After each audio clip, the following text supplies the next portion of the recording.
इस खास चर्चा में स्वागत है।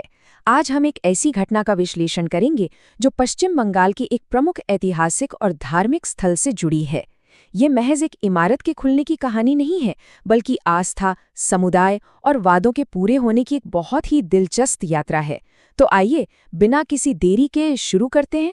एक बंद पड़ा मंदिर, एक चुनाव और एक बदला हुआ मोहल्ला। सच कहा जाए तो अगर स्थानीय राजनीति और रोजमर्रा के सामुदायिक जीवन के बीच का गहरा कनेक्शन समझना हो तो आसनसोल के बस्तिन बाजार की यह हालिया घटना एकदम सटीक उदाहरण है।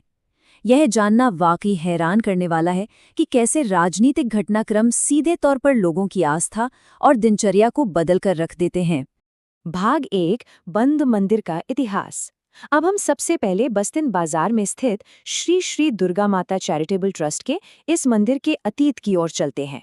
ये जगह ऐतिहासिक रूप से आस्था का एक बहुत बड़ा केंद्र रही है, लेकिन दुर्भाग्य से कई सालों तक आपसी विवादों में उलझे रहने की वजह से इसके नियमित कामकाज पर पूरी तरह से ब्रेक लग गया था। पहले की और आज की स्थिति में जमीन आसमान का अंतर है। सालों तक चले विवादों के कारण इस मंदिर के दरवाजे लगभग पूरी तरह बंद ही रहे। वो भी क्या दिन थे जब ये ताले साल में सिर्फ दुर्गा पूजा और लक्ष्मी पूजा जैसे बड़े त्योहारों पर ही खुलते थे। बाकी पूरा साल सन्नाटा पसला रहता था।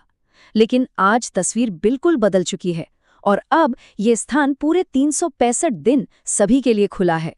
जब आस्था का इतना बड़ा केंद्र साल के ज्यादातर दिन बंद रहे तो ये समझना बहुत आसान है कि समुदाय को कितनी निराशा होती होगी। इस सीमित पहुंच ने श्रद्धालुओं के लिए भारी मुश्किलें खड़ी कर दी थीं। इसी वजह से एक लंबे अरसे से लगातार ये मांग उठती आ रही थी कि इस पूजा स्थल को नियमित रूप से खोला जाए।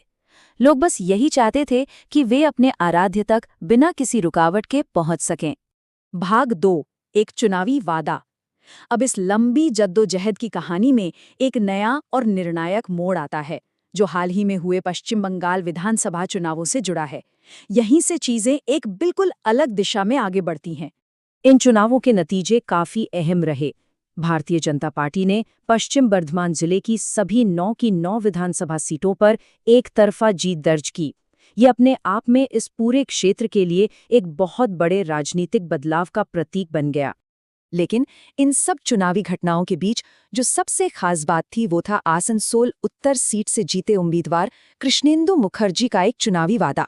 चुनाव प्रचार के दौरान ही उन्होंने लोगों की इस पुरानी मांग को पहचान लिया था और साफ कह दिया था कि अगर वे जीते तो इस मंदिर के ताले हमेशा हमेशा के लिए खोल लिए जाएंगे।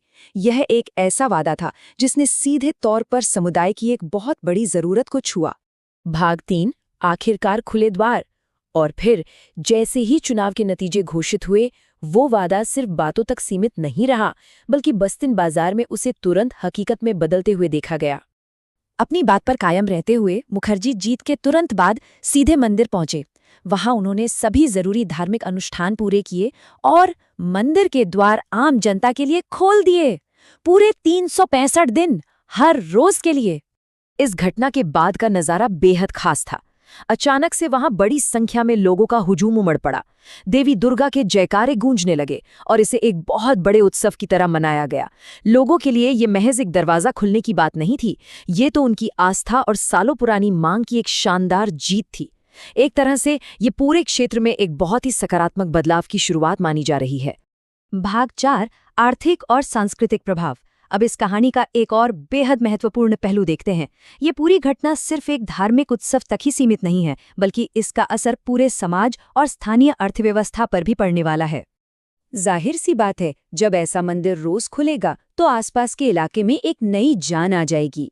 भक्तों की रोजमर्रा की भीड़ से चहल पहल बढ़ेगी और इसका सीधा फायदा स्थानीय व्यापार को होगा।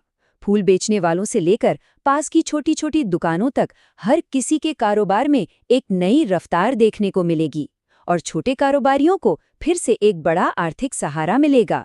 तो इस पूरे विश्लेषण के अंत में ये एक बड़ा सवाल उठता है कि कैसे महज एक स्थानीय धरोहर के दोबारा खुलने से पूरे के पूरे इलाके की अर्थव्यवस्था और संस्कृति में इस कदर नई जान फूंकी जा सकती है। ये घटना बहुत अच्छे से दर्शाती है कि आस्था और स्थानीय वादे मिलकर कैसे किसी क्षेत्र की पूरी